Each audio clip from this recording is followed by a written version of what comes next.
Ahojte priatelia, vítajte na mojom kanáli. Rozhodol som sa, že natočím krátku videosériu venovanú snežným frézam a najdôležitejším veciam, ktoré potrebujete vedieť pri ich prevádzke a údržbe.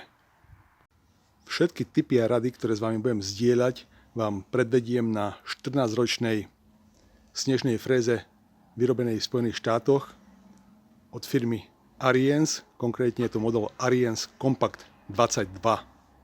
A vyrobená bola v roku 2011. Je to mimoriadne kvalitný stroj, v ktorom je osadený motor Briggs & Stratton 900 Snow Series s objemom 205 cm3 a je to ešte motor, ktorý bol vyrobený v Spojených štátoch, čiže nie v Číne. Poskytnem vám niekoľko najdôležitejších rád a tipov, ktoré ak sa rozhodnete, že ich budete nasledovať, tak vám garantujem, že vám tento typ frézy bude slúžiť aj viac ako 20-25 rokov. Cena kvalitnej snežnej frézy sa bez problémov vyšplhá na vyše 1000 eur. V prípade niektorých modelov môže dosahovať aj 3 až 4 000 eur. Čiže to už je cena ojazdeného auta a tak treba naozaj zvážiť, či mu nebudete venovať aspoň pár minút času pri údržbe a bežnom servise. Predpokladám, že ste očakávali, že začnem kontrolou motora alebo niečím podobným. Prekvapím vás, začnem kolesami a pneumatikami, lebo len pred pár dňami som zistil, že vôbec nie sú nahustené. Navonok sa zdajú, že sú dostatočne nahustené, ale v skutočnosti zdanie klame, je to len tvrdá guma relatívne, sú to bezdušové kolesá a podľa toho, čo je napísané na boku pneumatiky, tak majú byť nafúkané maximálne na 24 PSI alebo 1,7 bar. Ja ich nafúkam na 1,5 baru, to by mohlo byť dostatočné. Tieto pneumatiky nie sú vhodné na not for highway service, to znamená, že nie na cesty alebo na diaľnice, a ich značka je Polar Pro 4.10/6. Na to, aby ste koleso ako také sňali, potrebujete pravdepodobne najprv premazať VD40 os, na ktorej sú ukotvené, a potom musíte vybrať tento bezpečnostný kolík a následne celé koleso aj s diskom pohodlne vysuniete. Predtým si samozrejme snežnú frézu musíte niečím podložiť.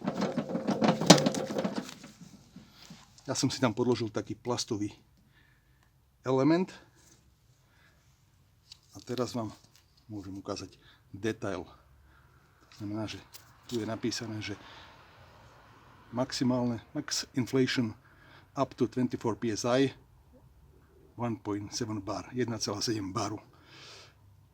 Tubeless, to znamená bezdušové. Amerikána.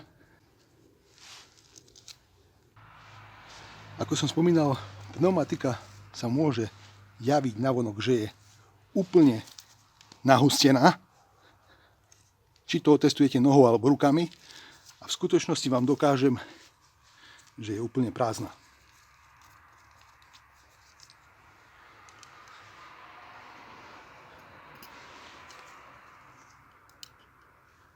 Nič. Vidíte, že v nej nie je absolútne žiaden vzduch. A prečo to predstavuje problém? Problém to predstavuje preto, že keď ju v zime používate, tak disk ako taký sa samozrejme pohybuje, pretože ho poháňa prevodovka, motor cez prevodovku, ale trpí táto časť, pretože tým, že nie sú nahustené, tak môže dochádzať k posúvom disku, hlavne pri veľkej záťaži, a to môže poškodzovať pneumatiku pri dlhodobom používaní. Čiže aj keď sa vám navonok možno zdá, že sú nahustené, určite tomu venujte pozornosť a nahustite ju na správny tlak, maximálne 1,7 baru.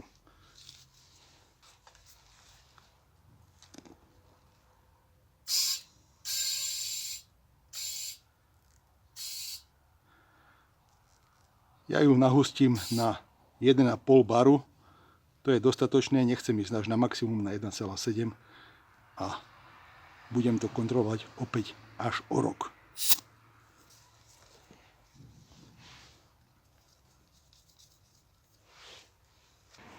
Pravdepodobne ste sa sami seba pýtali, prečo sú na tejto poloosi dve diery, keď na disku kolesa je len jedna. Teraz vám to ukážem. Samozrejme, nafúkame aj druhé koleso a zopakujeme vlastne ten istý proces ako na tejto strane, ale to už nebudem natáčať. Teraz nasadím toto koleso a ukážem, aký je dôvod, prečo sú tam dve diery. Ak bezpečnostný kolík zasuniete cez túto dieru, takto, túto prvú alebo túto druhú, to znamená, že kolík prechádza aj cez disk, aj cez poloos, tak v tom prípade prevodovka poháňa to koleso, či na jednej alebo na druhej strane. V prípade, že to urobíte takto, že to vysuniete, koleso zasuniete až takýmto štýlom a bezpečnostný kolík zasuniete sem, tak tým pádom odpájate pohon kolesa. Vidíte, že sa točí voľne. Tým pádom to pomáha, ak prevodovka poháňa len jedno koleso, pri manévrovateľnosti, lepšie sa tým otáča, ale v prípade, že je sneh ťažký a jeho veľa, tak je lepšie obidva kolesa zapojiť, aby obidva kolesa poháňala prevodovka, a či zasuniete kolík takto cez disk a cez poloos do prvej diery alebo do druhej, to už nehrá úlohu, ak je to takto. Hej. Takže ja to zasuniem takto. A teraz vidíte, že prevodovka koleso bude poháňať. Predtým, než pristúpime k ďalšiemu veľmi dôležitému kroku, ktorý musíte vykonať nielen pred zahájením sezóny, ale pred každým štartom snežnej frézy, a to kontrole oleja, si povieme pár slov o tom, aké typy olejov sú vhodné a ktoré nie sú vhodné do snežných fréz, ktoré sú prevádzkované samozrejme v zime. Čiže akceptovateľné sú oleje špecifikácie 10V30, to je jedno akej značky, čím kvalitnejšia značka, tým lepšie samozrejme. Prvý parameter 10V znamená, akú hustotu alebo viskozitu má olej pri štarte a 30 koľko pri zahriati motora. A druhý akceptovateľný typ oleja je olej špecifikácie 5V30. Takisto akákoľvek značka. Olej, ktorý nesmiete naopak použiť do snežných fréz, je olej špecifikácie SAE 30. Toto nesmiete používať, pretože tieto oleje sú vhodné do kosačiek, ktoré sú používané v letných mesiacoch počas horúčav, ale nesmú byť používané pri teplotách nižších ako 4 stupne Celzia. Môžu totiž poškodiť motor.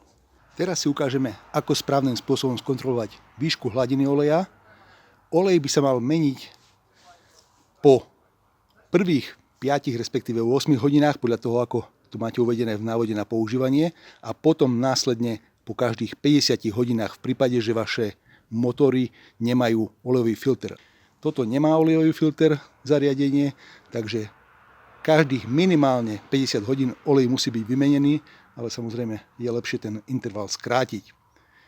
Netreba podceňovať kontrolu výšky hladiny oleja pred každým štartom, pretože prednedávnom som videl video, kde bol takisto motor Briggs & Stratton, ale nie je vyrobený v USA, ale v Číne. Ten mal dokonca dosť oleja a napriek tomu došlo k zlomeniu ojnice, ktorá poháňa piesť motora, keďže boli asi použité menej kvalitné materiály. Čiže kontrolu hladiny skontrolujeme takto. Demontujeme mierku, poutierame do čistej handričky. Čistá handrička je veľmi dôležitá, pretože ak by ste ju mali špinavú, tak si zanesiete špinu do motora a poškodíte si motor.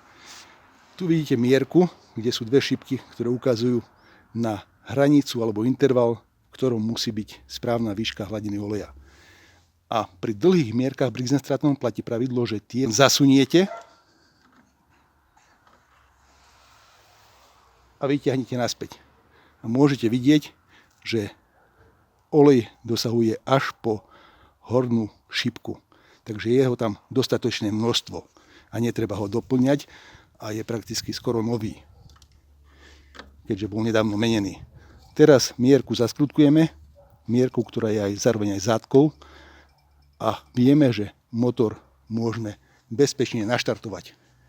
Ďalším nevyhnutným predpokladom pre úspešný štart vašej snežnej frézy je samozrejme kontrola paliva. Či máte v nádrži palivo.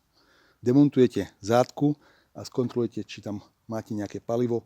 Ak nie, tak ho cez lievik a cez nejaké sitko nalejete. Ja používam zásadne len benzín E5, to znamená vysokooktanový, ktorý má síce podiel biozložky len do 5% a je to zložka napríklad v prípade slovnafťackého benzínu ETBE, ktorá nie že nezanáša palivový systém, ale naopak ho čistí. Benzín E10, ktorý má vyšší podiel biozložky až do 10% a nahradil klasický Natural 95 na slovenských čerpacích staniciach v roku 2020 a v iných krajinách v iných rokoch to bolo, ale prakticky celá Európska únia aj celý svet prechádza na benzíny s vyšším podielom biozložky, tak ten spôsobuje problémy v palivových systémoch tým, že na seba viaže vlhkosť a vodu a môže zablokovať napríklad karburátor v motore, ak dlhšie stojí ten benzín. Takže je potrebné, ak používate obyčajný benzín E10 a nie 5, aj keď to neodporúčam, tak minimálne, čo musíte urobiť, je pridávať do benzínu stabilizátor paliva, napríklad takýto. Je to Briggs & Stratton Fuel Fit, je to 250 ml balenie a vystačí na 25 litrov. Ja som si poznačil, že sa riedi v pomere 10 ml na 1 liter. Ja už som prestal používať tento Briggs & Stratton Fuel Fit a prešiel som na ešte lepší podľa mňa stabilizátor paliva a aditívum a je to super benzín aditív od firmy VIF, je to česká firma a prešiel som na neho kvôli tomu, že má aj lepšiu čistiacu zložku a je o mnoho ekonomicky výhodnejší, keďže 500 ml balenie vám vystačí až na 500 litrov paliva. Takže jednoznačne sa to oplatí. Ďalším dôležitým úkonom, ktorý je potrebné vykonať pred zahájením sezóny, je premazať pohyblivé časti. To znamená streknúť WD-40 alebo podobný sprej na všetky pohyblivé komponenty. To znamená aj sem, tak aby nevrzgali a aby práca bola pohodlná a bezproblémová. Či použijete na premazanie rôznych pohyblivých komponentov WD-40 alebo nejaké iné mazivo na inej báze, je len a len na vás. Ukázal som vám, ktoré komponenty externé môžete premazať týmito mazivami. Komponenty vo vnútri pri prevodovke ja väčšinou mažem a ošetrujem na konci sezóny. Čiže toto som nenahral, mám to už urobené. A v prípade, že sa to rozhodnete urobiť, pamätajte na jednu vec, že všetky skrutky na týchto motoroch, amerických motoroch, Briggs & Stratton a amerických snežných frézach majú palcové rozmery. To znamená nie metrické. Takže teoreticky ich viete demontovať a utiahnuť takisto naspäť aj našimi kľúčmi, ale nesedia úplne ideálne, preto treba dávať pozor, aby nedošlo k poškodeniu matíc alebo skrutiek.